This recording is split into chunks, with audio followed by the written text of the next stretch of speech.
to our I'll wait for the recording. I'm going to start over again. I forgot to listen for that message. So welcome to our last tech hour for this spring, engaging students in recovery work. And we're really excited to have you, and so looking forward to what our panelists are going to have to tell us. Just introducing everybody from Recovery Hub. I'm Tracy Fernandez-Rashavi. I'm one of the graduate fellows and a PhD candidate at Indiana University of Pennsylvania, and also a teaching professor at UW Green Bay, University of Wisconsin, Green Bay. And we're with Jessica Desmain. She's in my upper right. She may be in your upper right as well, since she's the meeting host. She's our director at Recovery Hub. Kristen Lillevis is on screen, our director of assessment and teaching materials. And Alice Martin, my fellow graduate fellow in crime and PhD candidate at Rutgers University. So Meg isn't on here, right? Yeah. Okay. So yeah, and I'm just going to introduce you to the panel. So all of our wonderful panelists, I thought what I'd do, because I've got these amazing bios and I didn't want to trim them because I think you should all be celebrated for your work. So I'm going to read out, I'm going to start with this beautiful sisterhood contingent. I'll read out their bios and let them tell us about their experiences and projects and recovery work outside the classroom. So likely telling us about this beautiful sisterhood. And then I'll read Tisha's bio, and Tisha can talk about her work, and then Cindy's bio, and Cindy can talk about her work, if that's okay. All right, so I'm going to start with Kate Adams, who is Associate Professor of English at Tulane University, where she holds the Kimmerling Chair in Women's Literature. She co-edits Legacy, a Journal of American Women Writers, and has served as a guest editor for special issues of Legacy with Sandra Zagarel and Carolyn Gebrad. And Tulsa studies in women's literature that focuses on intersections of race and gender in women's writing. She's the author of Owning Up, Privacy, Property, and Belonging in U.S. Women's Life Writing. And her essays about early U.S. literature and culture have appeared in numerous edited collections and journals, including American Literary History, J19, Arizona Quarterly, Hypatia, and ESQ. She's also the site co-director of This Beautiful Sisterhood of Books, and she is joined by Jacqueline Thani Howard, Professor of Practice at the Connolly Alexander Institute for Data Science at Tulane University. As a historian, her teaching, research, and mentoring work centers on digital humanities, critical data studies, data literacy education, surveillance studies, the history of empire and data information, and applying equitable data practices to learning spaces. She is a founding co-editor of the nationally recognized guide Feminist Pedagogy for Teaching Online, and has published journal articles and chapters about social and cultural topics related to the history of science and technology studies and digital humanities labs. She is the other site co-director of This Beautiful Sisterhood of Books. And the last person in this group is Julia Crescent, who obtained her master's in English from Tulane University this past December. Yay, Julia. She will start her PhD in the Literary and Cultural Studies program at the University of Memphis this fall. Julia's most recent work, Blues Women to Bad Bitches, constructs Megan Thee Stallion as a modern-day blues woman who negotiates the politics of respectability and ratchetness to assert a radical Black feminist Black girl politics that resonates with 21st century consumers of diverse races, genders, classes, and sexual orientations. She plans to continue her study of Southern Black women and femmes in hip-hop at the University of Memphis. Julia has been a research assistant for This Beautiful Sisterhood of Books for almost a year, and much of her work with 19th century Black women writers and activists has informed her focus on contemporary Black feminism. So I would love to just stop there and have you all talk about This Beautiful Sisterhood and any other recovery work that you've done outside the classroom. Tracy, I just wanted to mention you're getting a bit of feedback, and I'm not sure why. Is anybody else getting feedback when I talk? I just wasn't sure if it was a Tracy issue or you're all getting feedback? Oh no. Okay. While you answer, I think I will restart and I will be right back. Okay. All right. I'm Julia. I'm a research assistant. As she said, I've been a research assistant for This Beautiful Sisterhood of Books for about a year. And it's Dr. Adams and Dr. Howard's digital recreation of the women's department at the New Orleans World's Fair of 1884. And my specific project that I work on with Madison Kramer, who couldn't be here today, is we're recovering Black women's exclusion from the women's department of the fair. They requested with Julia Ward Howe, the director of the women's department, to exhibit along with the women in the women's department, but there wasn't really any follow-up with that aside from Julia Ward Howe mentioning it in her diaries. So rather than sort of adding them to the site as a sort of add-on to the women's department, which would be a sort of additive version of recovery, we're looking to just see how their work would have affected what the women were trying to do in the women's department, what they did exhibit with the colored department instead. And yeah, and this is my first big recovery project that I've ever worked on. So it introduced me to recovery work and has informed a lot of my other studies. And Madison, she works in recovery. She's currently working on bringing to light an understudied poet of British Romanticism, but this is also her largest scale recovery project.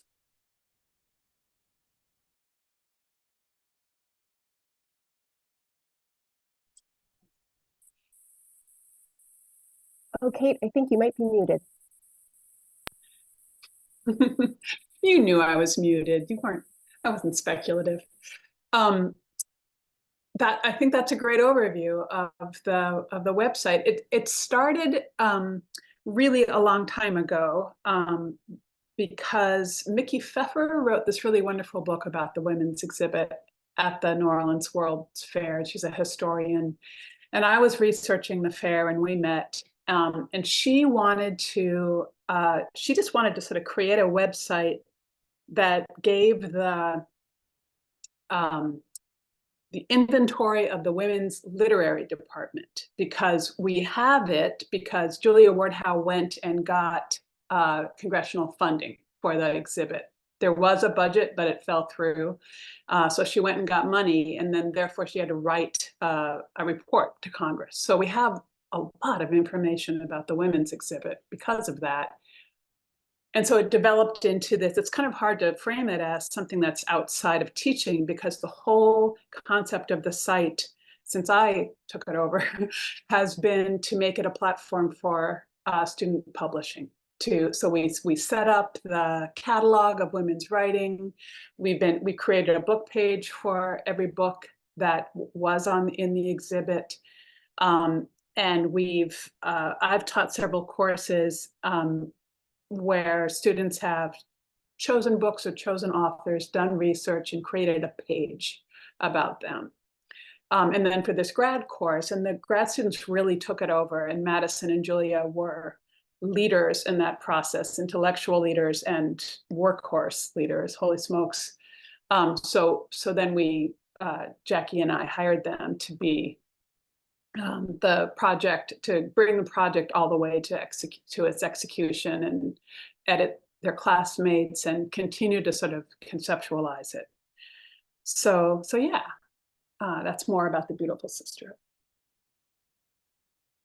I'll just add that I came on in 2017, and my role in the beginning was I run a digital humanities lab, and so we sponsor projects, digital humanities projects of faculty and community partners, and so we run a Scrum team of undergraduate students. We're about to add graduate students onto that team, and they work on the projects of faculty and community partners. And so Kate came to me with a prototype, and in 2017 we started building this beautiful sisterhood of books using the insights and expertise of undergraduates, from the ground up. So while this site is also about student writing, it's also about student developing and, kind of bringing in all types of expertise across all fields.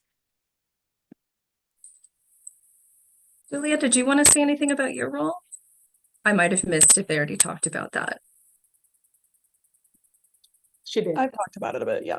Okay, thank you. Yeah, I had to restart. Is this any better, Jessica, or anybody?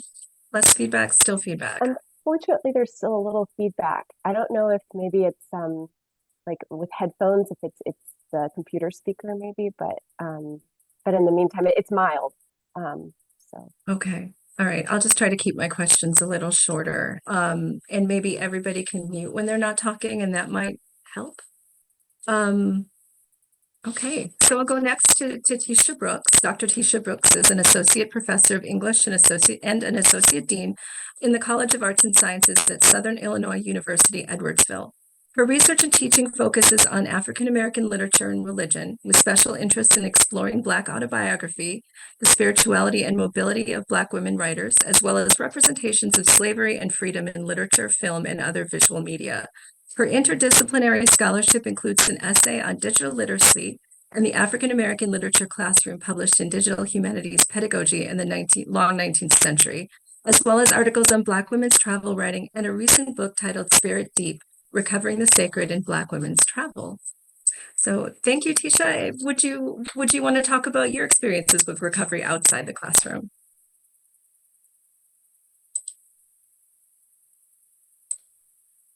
Tisha, you're still muted. I'm so sorry.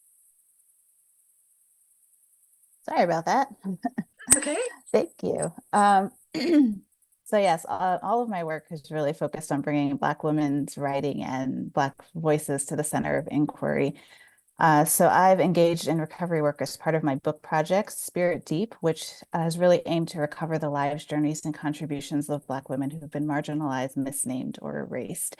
And in particular, I've been focused on trying to recover Black women's legacy of travel, both because of two personal experiences. One, I grew up with a grandmother who traveled. And so from my own vantage point, as a child and adolescence, I saw Black women traveling. She created opportunities for me to travel, but I didn't see that reflected anywhere in the cultural lexicon, not in magazines, not on TV.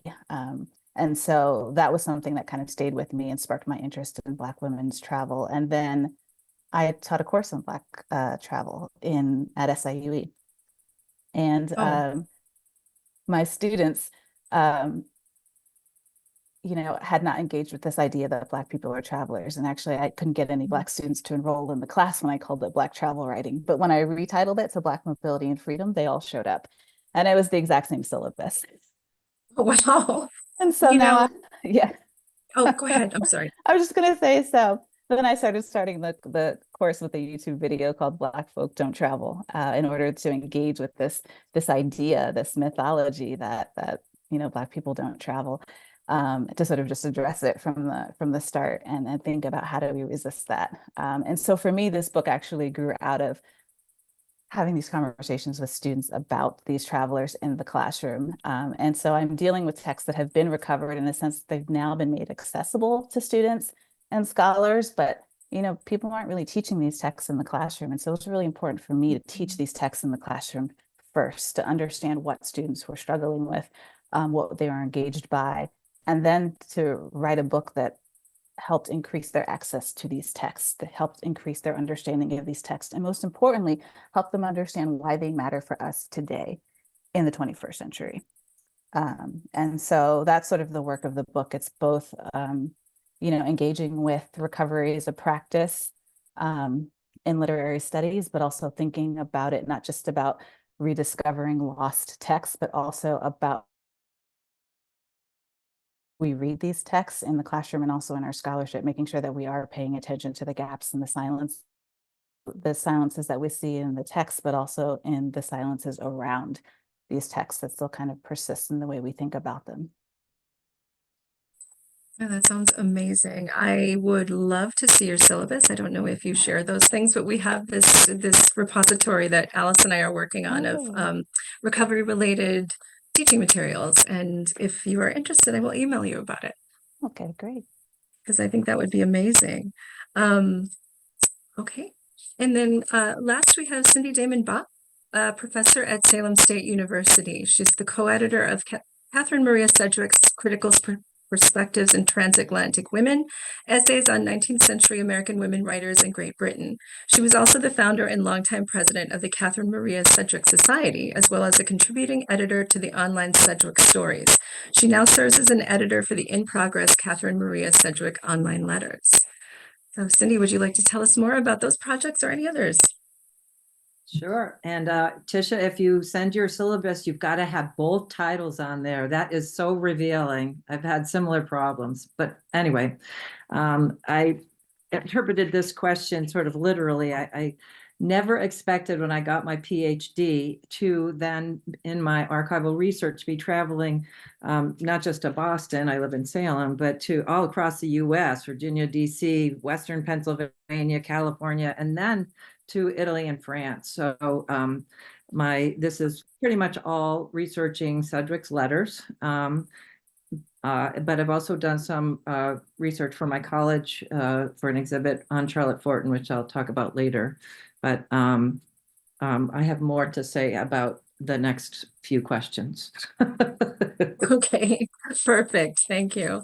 All right, so we'll jump, and you all can just jump in at will now, but how have you done recovery work in your classrooms or with students? And would you tell us a bit about one or two projects, maybe in a little more depth? Anyone want to start? I'll go. Thank you. So, so I'm on a roll. So I've been able to work Catherine Sedgwick's materials, recovered stories, into every level of class we offer at Salem State. So from the first year seminar and English 110, the comp class, up through the level 2 writing class, so sort of a more introduction to research, to a special topic 300 class, or an American Romanticism 400 class, or the capstone for seniors, which is a 500 class, or the master's level. And at every level, students have been so excited to help annotate and create scholarly notes for an edition, or to do the typing and the proofreading to get it from the newspaper out into a digital so we can put it up on Sedgwick Stories. It's just been very exciting. And, you know, they freely admit, I've never heard of Catherine Sedgwick, and why not? And you don't know what you don't know. And that's one of the things that's really exciting about teaching. So I would describe one project from this fall where we, in the 400 level class, I was doing American Romanticism and trying to focus only on women, but most of them had never read any men. So the contrast was lost without including a few of them. And we recovered the story. Well, it's not our own recovery, but we tried to do an annotated scholarly edition of Mary Griffith's story 300 years hence. It's supposed to be the first science fiction story by an American woman, and she is herself a scientist. Many of you probably already know it, but they were, and it's set in 2135.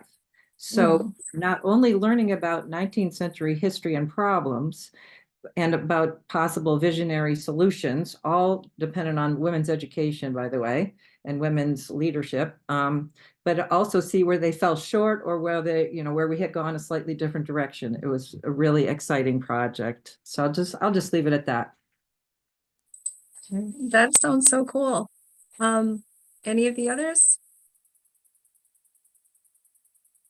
Cindy, are you trying to speak? You look like if you're muted. Catherine, you're muted. I am muted. Catherine, sorry. Yeah, or Kate, actually.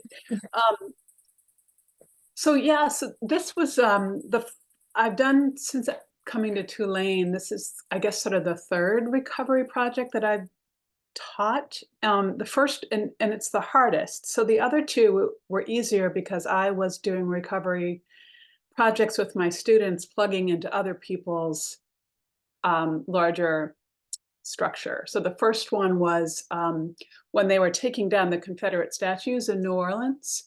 There's a really fabulous website out of University of New Orleans that does walking tours for various places in the city. So you can sort of scan it on your phone and follow along. And so I had students do create walking tours or they sort of added to the walking tours that other people at UNO were creating for the 4 statues that came down. And then another student actually added a really great walking tour for a site that's no longer there. There was an HBCU. Tulane ended up taking over the property that was very close by on St. Charles. And that was really easy because there were all these digital humanists at UNO, and they actually gave us a dedicated grad student. She held my hand all the way through it. It was basically like really rich research papers that they did all the technical stuff for. the next one was the colored convention. So of course, Gabrielle and Denise Berger, they totally took us in hand and made it happen. There was a colored convention in New Orleans. And so my students did all this deep research on documents from it and newspaper coverage of it. And the incredible team then at Delaware turned it into materials on that site. So when we were doing this project, like I said, I've had students write book labels, author bios for the site for Beautiful Sisterhood before. But when we did this exhibit for my Black Women Writers of the 19th Century grad course, it was essential that Jackie be a co-teacher in that course. And she put it really beautifully. She said, we're building the plane as we fly it.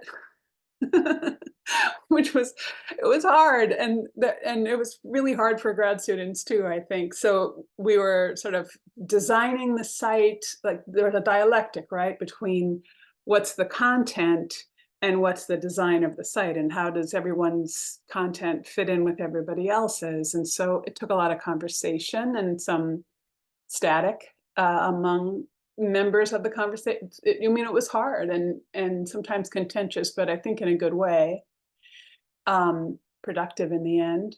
So those are my recovery experiences teaching, and this one by far the most, I think the most rewarding, because it was the hardest and the most sort of revelatory to me. Thanks to Jackie. Oh, thanks to you. My role in that situation was I came in with an undergraduate and we just kind of provided the basic framework of, okay, so you want to do digital humanities. This is, you can do a timeline, you can, produce your work through mapping, and just kind of teaching that basics. My recovery work has been often in helping faculty realize their projects. And so I run the lab, but I also this past year was able to do some recovery work around the Francisco Day Legacy Project, where in my first year experience course, I had students serve as a focus group to help work through questions that they have about the data project that is that particular project. And I bring that up because I'm really excited to hopefully be able to do that with Beautiful Sisterhood in the fall. And that now once we build out the exhibits and we build out that and we have the database in a good place, then we can troubleshoot it and focus group it out with students.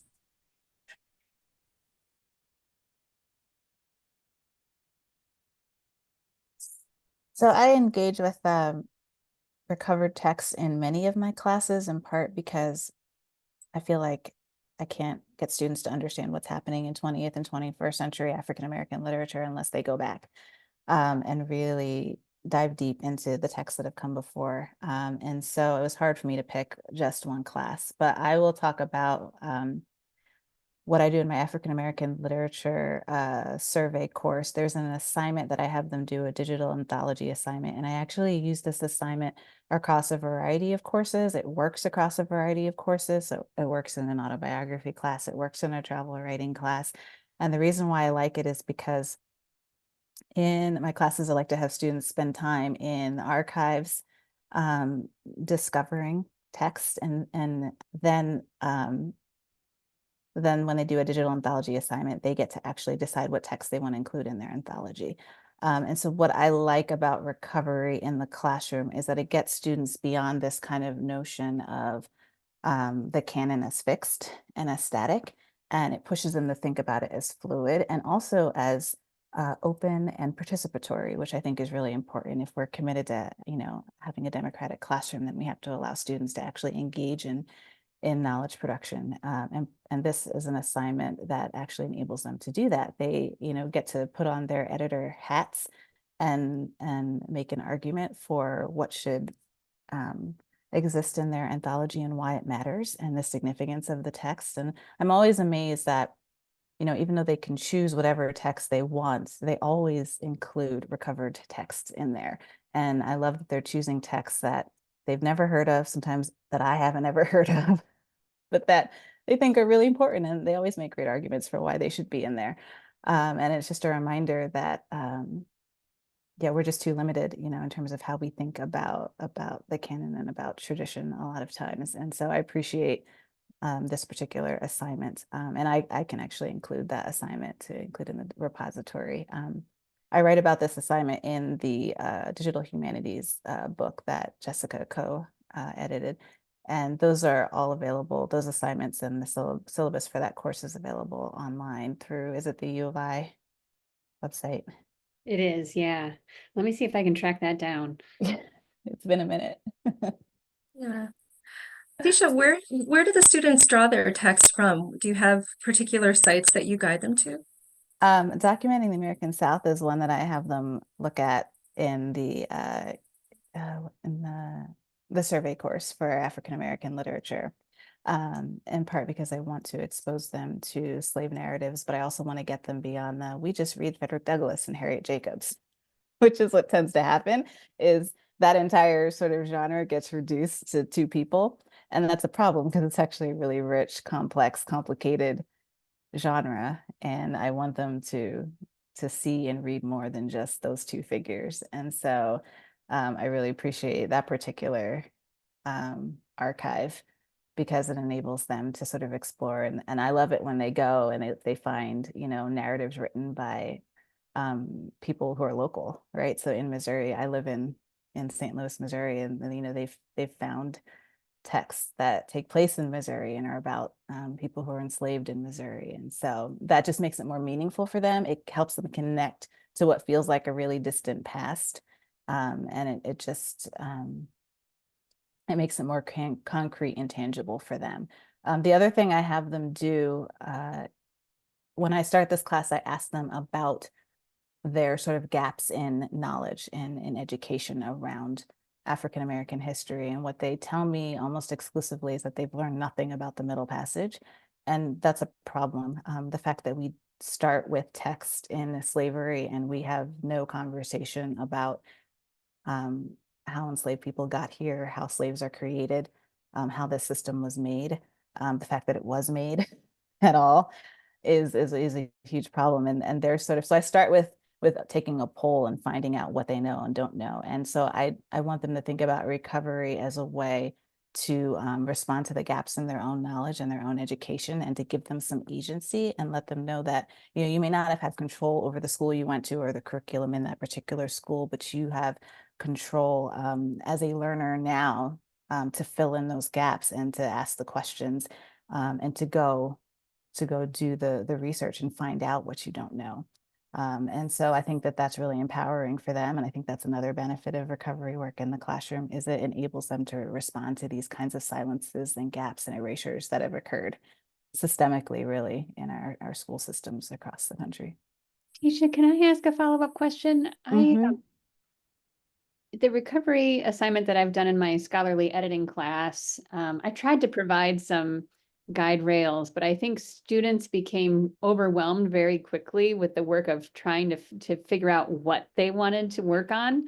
It was so much to go through, and they quickly became overwhelmed. And then I think they picked something because they ran out of time. They had to pick something. So I wonder if you had any tips about how to go about that, how to help students engage with the archive and recovery work, to do the work of digging into the archive, but also to maybe help guide them through that process. Two ways of responding to that. Anytime I send them into an archive, it's never the whole archive. It's a specific part of the archive. So that's one thing.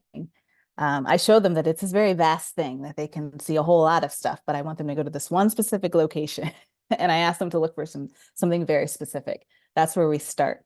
Because you're right, it would be overwhelming if you're like, look at everything. I can imagine that being really overwhelming. And then the other thing I would say in terms of developing their projects, I start them out by figuring out what it is they are interested in exploring before they even think about going in there first. Like they have to have they're creating sort of those guardrails and parameters themselves. So we do that work first as they're putting together their proposals for their projects, so that when they go in there, they're going in there with something in mind specifically that they're looking for. And I do require them to sort of draw from what we have done in the class. And so that also sort of narrows it a bit. so that there's going to be continuity between what we've already talked about, and also they're going to find new things too. And so it's not that they have to find all new things, right? They're finding some new things, and they have things that they've already, looked at in the class, which gives them sort of a sense of safety as well. Thank you so much. And I agree with Kate. That was just, the empowering framing that you just put. I really love that on recovery and why it's important for students. I just wanted to ask, I know I'm deviating just a little bit from our questions, but you all are talking about doing these different projects like annotated editions or anthologies. What platforms do you use? Do you use something simple like WordPress? Are there other tools that you use to kind of put these materials together with your students?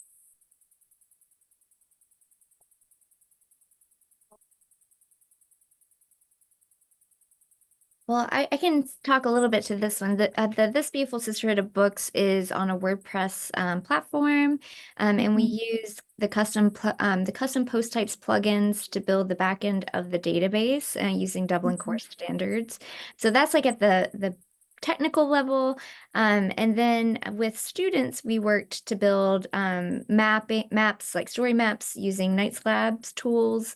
We also used Google Maps to do a more layered approach. We used the Knights Lab timeline tool, but now we're rebuilding the timeline using a WordPress plugin. So oftentimes when we go in the classroom, the students are building prototypes of what could then become larger exhibits that we hone and refine, given how do we publish it on a site. So, and sometimes the students' work is published as is, and sometimes the students' work is modified to meet the platform, given, what they turn in for their grade might be different than how it appears in the published site. And we do that for sustainability purposes. What can you teach in a semester versus, being able to publish that long term. So we do really try to go in and teach really good DH methodology, but that, there's only so much you can do in a semester. So we look at that as a challenge that we can meet through graduate student help.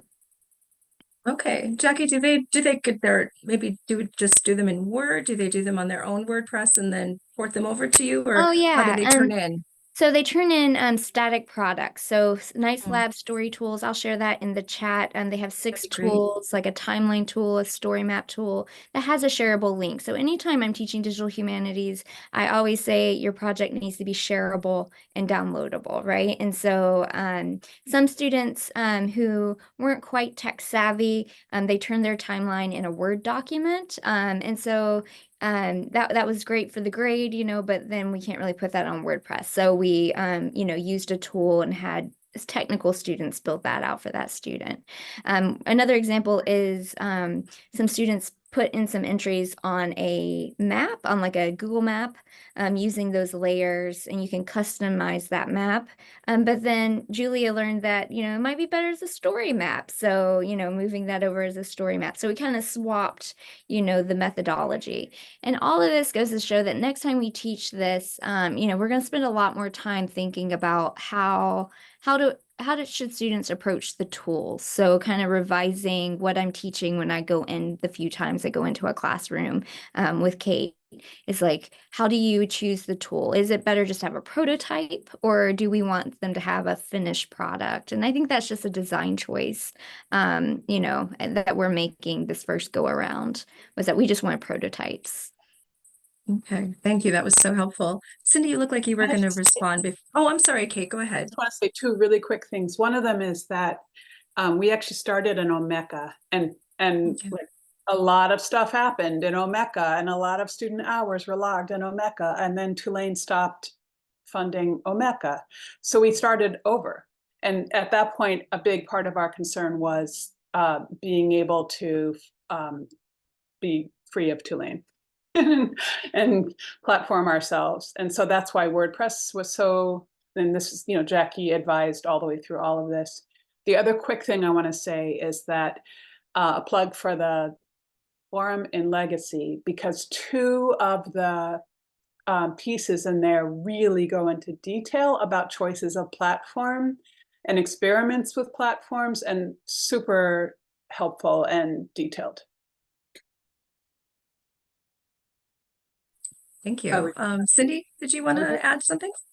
Yeah, I was just gonna confess that my orientation has always been in the process, and I do get a product, and I'm able, if it's a short story product, to like literally an edited typescript, well, proofread typescript, I can get it published, but the Cedric Stories site doesn't include annotations of any kind. So then I'm hoping, this is a dream wish, that the Cedric Society will be able to publish the scholarly edition. It's just still a Word doc or PDF of a Word doc. In the future, like right now, I'm doing a collaboration. I don't know if you guys are familiar with COIL, Collaborative Online International Learning. It's an international project. So I'm having an exchange with a class at University of Oldenburg in Germany. So we're both studying the German section of Sedgwick's Letters from Abroad, and the German students have one perspective, obviously, and the actually my Salem class is made up of 5 Chinese international students, so they're getting a double study abroad little glimpse, and then 1 American. We are working with, what we would most like, and getting it to the next stage is probably going to be knocking on Jordan Van Cannon's window and saying, okay, we've got this to donate, and can we work together to get some kind of, get it uploaded on a platform. My other work, my students do transcriptions. So we give and Jordan's been doing that too. Give them scans of actual Cedric letters and teach them about the initial transcription process and the standards that they need to work towards. And then we give them a taste of selecting subject headings that would go that, or explanatory notes that might be added. And because we're so fortunate to be hosted by the Primary Source Cooperative at the Massachusetts Historical Society, they are doing what Jacqueline was talking about before. We're the content experts, thank God.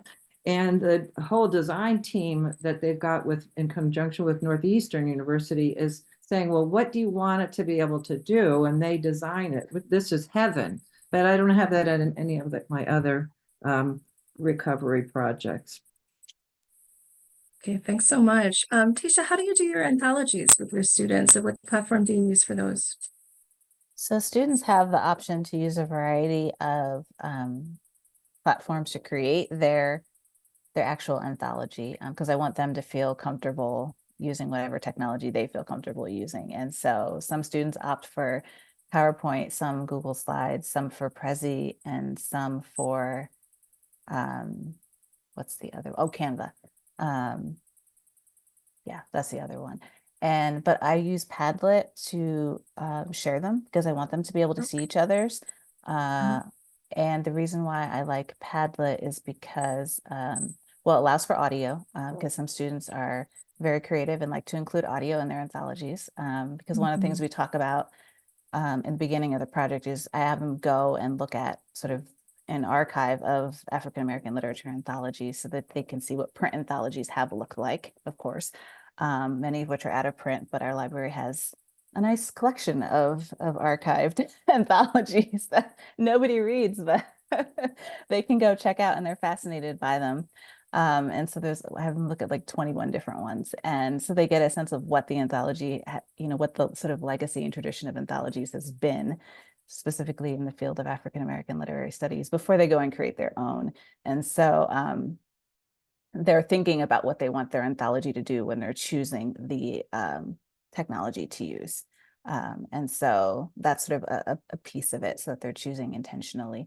But on Padlet, they have the opportunity to also comment on each other's anthologies, which is really important, so that they can, give each other feedback and have an ongoing conversation about what they've learned, what they found interesting about the anthologies, or about the choices that students have made. And then also the great thing about Padlet is then you can share that link with others outside of the classroom as well. So it can be shared with a wider community. And it's just very user-friendly. They don't even have to have their own account. You're the only one who needs to have the account as the instructor, and you can just invite them to post on it. Tisha, I still remember one of my favorite parts of that article was this discussion that you have at the beginning about how students are unfamiliar with the technology of the book, and that the practice of putting together the anthology helps them understand reading in a way that maybe, especially in an intro level course, when students aren't familiar with all those aspects of the technology of a text, the index and the table of contents, all those things that students are just not familiar with, it helped introduce those concepts to them in a new way too. Right. Yeah. Part of what I've discovered over the years is that students don't read books anymore. I mean, actual physical books. They don't have those anymore in school. And so in the article, I actually write about watching students do this anthology workshop where they have these anthologies, and I've given them this list. It's basically a scavenger hunt. It's an anthology scavenger hunt of things they need to find in the anthology. And watching some of them try and figure out what to do with a book, an actual physical book, is in some ways comical. And on the other hand, it's like, oh my gosh, what has happened to us? So, it's kind of horrifying too. And so it was very instructive in understanding where our students are, and what has shifted in education across the country. And so I realized, we need to start in a different place. There's certain assumptions I was making that I can't make. And yeah, so we spend a lot of time talking about, how anthologies are literally made, how they're structured, how they're organized, why they look the way they do. But also it's an opportunity for them to say, here's what I like about these anthologies, and here's what I absolutely hate about these anthologies, and here's what I would want to do differently if I were to make my own. And so I don't treat anthologies as though they're this, this thing that needs to be treated with reverence, even though they are, artifacts that we can learn from. And that's sort of how they think about them. These things from the past that, that we don't use anymore. But yeah, they get to think about how they would want to take this thing that exists that is useful and make it more useful for our contemporary moment.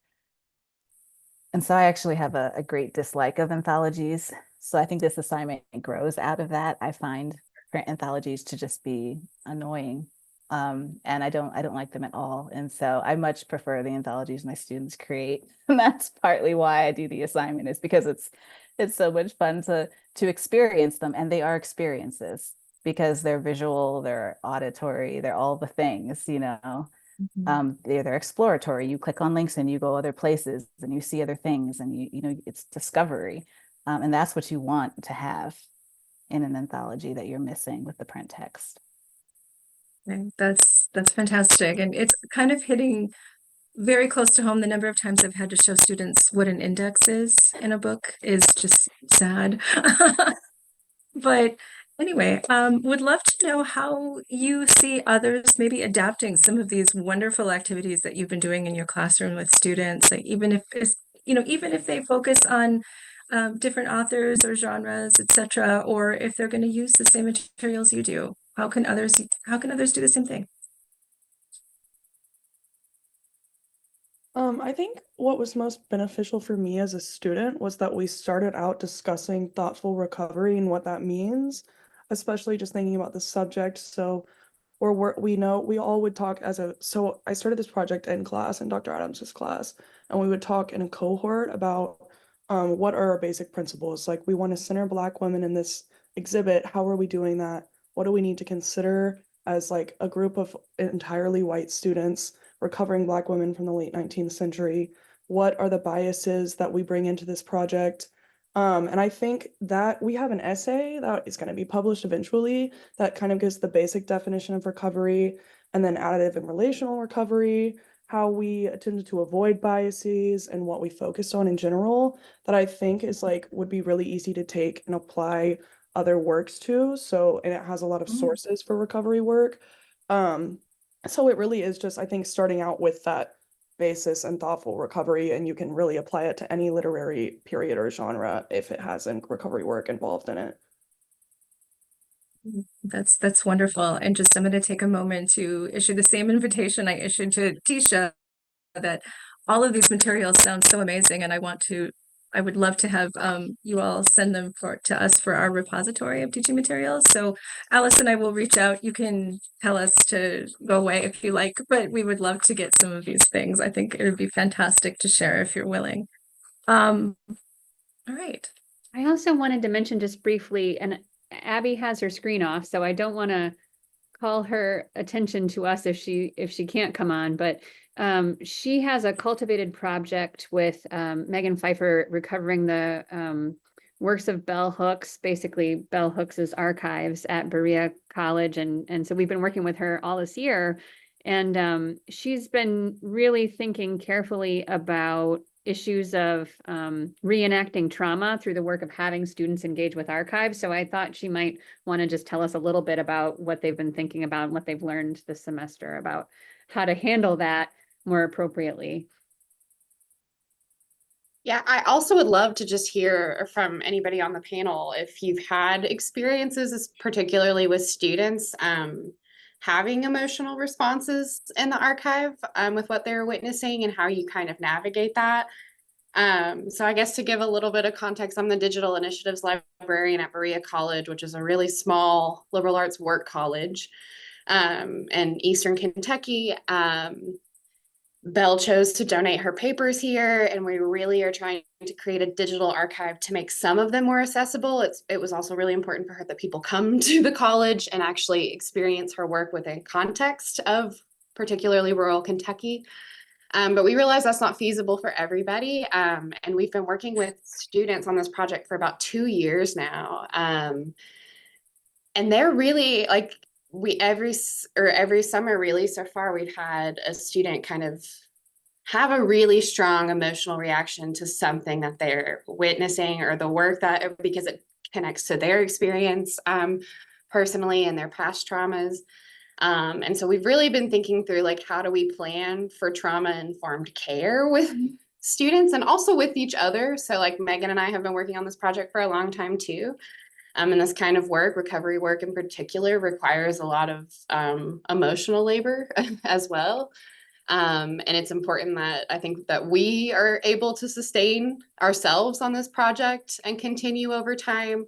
And I think modeling that for our students is a really important part of helping like care for them when they are experiencing something in the archive. And so one thing that we're going to start doing, we haven't yet, because this upcoming summer, we're going to have new students to work on it. We're stealing from, what's the word, social workers, that's what I'm looking for. And really trying to have all of us develop like care plans. So even thinking, if I see something in the archive, who do I call that comforts me? What do I need to do? Do I need to go on a walk? Do I need to find a friend to hug? Do I need to come to my supervisors and ask to shift to a different part or like work on a different kind of project? So I'm not necessarily like working with the artifacts that might be like re-traumatizing and re-triggering those students. And so that's kind of some of what we're thinking through, I think, at this point. I loved what you said, Julia, too, thinking about biases and all of that as part of your class, because that's a really important part. Meg and I are both 2 white women also working on this archive. Belle's papers land differently with us because of our personal experiences. And we've had students of color working on it. And we also had a Bell Hooks symposium where we watched all of these Black feminist scholars come to campus and have really huge emotional responses again while they were just sitting in the archive, right? And the archive is inherently a colonial space that is traumatizing for some people to even just be in. So we've been really just thinking about how do we care for that? How do we make sure that we're all okay? And I don't think that we have an answer yet beyond like being open with our students and trying to create these care plans and trying to work it into our digital project sustainability from the get-go, because we are people on this project, right? We have to sustain ourselves as well. Yeah, well, I will stop talking. I don't want to take up the whole time. That's kind of where we're at. But I'd love to hear if any of you all have noticed that too in your classes or working with students.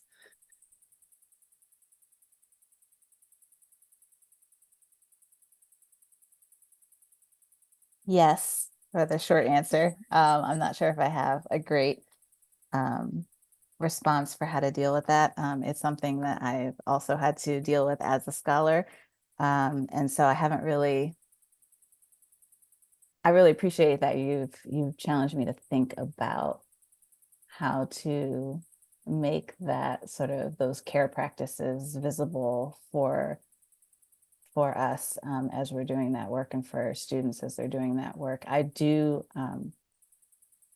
ask students to think about recovery practices as needing to be grounded in an ethics of care. And so I do have them read scholars who are engaged in recovery work, who are having conversations about both the limitations and the possibilities of recovery. And so I just did a guest lecture in a codes class with students who are doing research in the archives to help prepare them to go in there and to do it with intention and, as you said, thoughtfulness earlier. And so I think a lot about care in terms of how we handle the remains, in part because I argued that our recovery practices are actually tied to living bodies, that the way we treat what remains is absolutely informed by and tied to how we treat actual living humans. And so I'm reminded of Gabrielle Foreman's quote that I actually included in my book: how easily Black women's lives are carelessly unearthed, the evidence of our work scattered and thrown away. And so that always shapes how I want students to enter into the archive. And but now I'm sort of challenged to think more about care in terms of kind of the individual going in and doing that work. I know for me, my project took a really long time, and that's in part why, because I think we have to listen to our bodies and we have to listen to what we need. And sometimes that means pausing and stepping away from the work. And sometimes you have to allow yourself to process all of the emotions before you can return to writing. And that's also part of the work too. But I also think that it's really important that we're not divorcing what's happening to our bodies in the process of doing this work. One of the things I argue in my book is that our work needs to be embodied. I actually argue that recovery work is an embodied practice. I argue that it's a sacred practice, because part of what we're doing is noting that these lives that we are unearthing, and these contributions, that they matter, that they are sacred, that they need to be cared well for. And so I think that it's important that we invite our full selves into the process. And so I think it's great that you're not asking students to kind of bifurcate themselves or check part of themselves at the door when they enter into the archive, but that you're inviting them to bring in their whole selves and their whole experience into that. I would say something that I think is really important is writing about the work while you're doing the work is really important.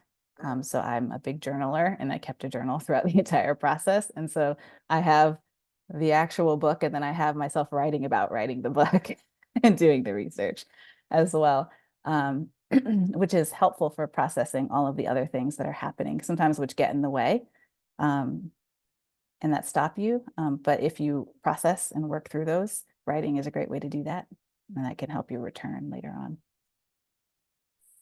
I will just very quickly add to that wonderful, wonderful reflection is that I think we often think about the students in the classroom and the ones who are entering the archive, but we also need to do this care work for the people working on the digital aspects of the project who don't have the context of what's going on. They weren't in the classroom talking about recovery. They weren't in the classroom getting the context and the nuance. So in my lab, I'm always providing readings. Bell Hooks is the first reading we do every semester to help try to contextualize power and technical work for students who might be computer science majors or engineers, so that they're working on these projects, but they're not getting the history, right? But they're getting it from a very I'm building this product. So I think that work also needs to extend to our more technical people who are working on these really heavy topics. Abby, go ahead, Kate. I'm sorry.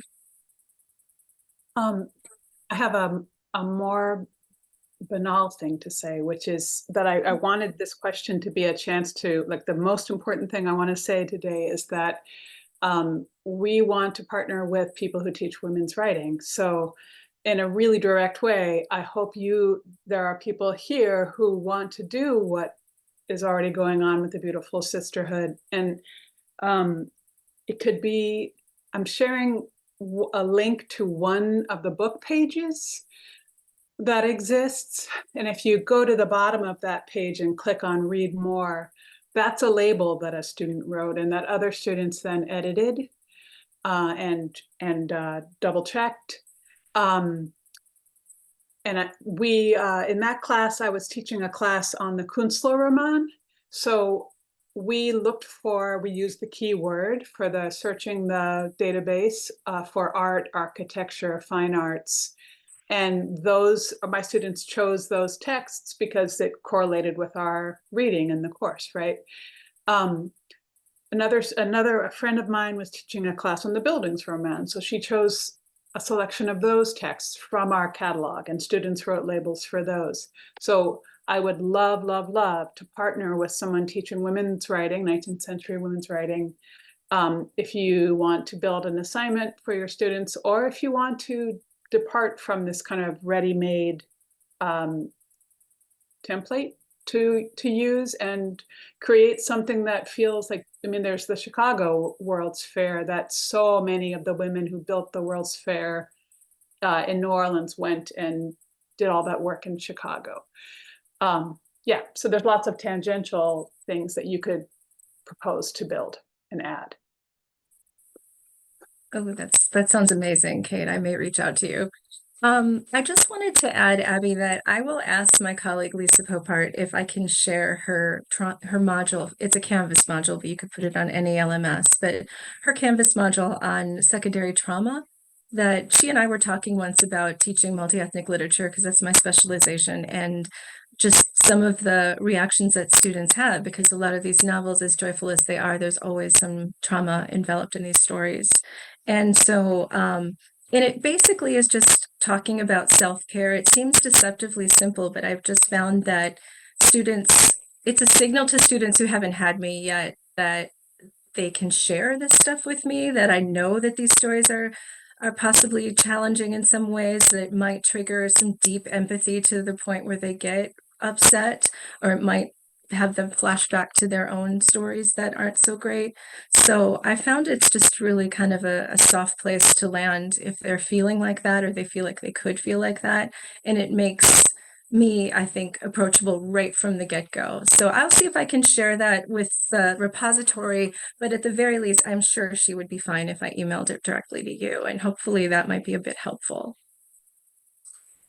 So, okay, so we're getting close to the end of time, and I don't want to take up, but I know we missed a lot of questions, so I don't know if our panelists want to just do one last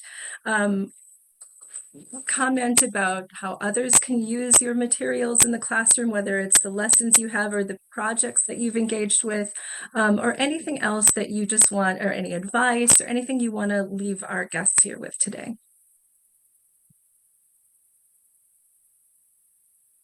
I don't mind if Go ahead. So I was burning to say two things. This is a very different kind of emotional response to the teachings of Charlotte Fortin's journals in my first year seminar course. So she's the first Black graduate of Salem State University and the first Black teacher hired in the city of Salem. And we read her journal from when she's a first year student herself at Salem Normal School, and the students did some scholarly editing, adding to Stevenson's notes. And then we do walk the walk. We walk around Salem to visit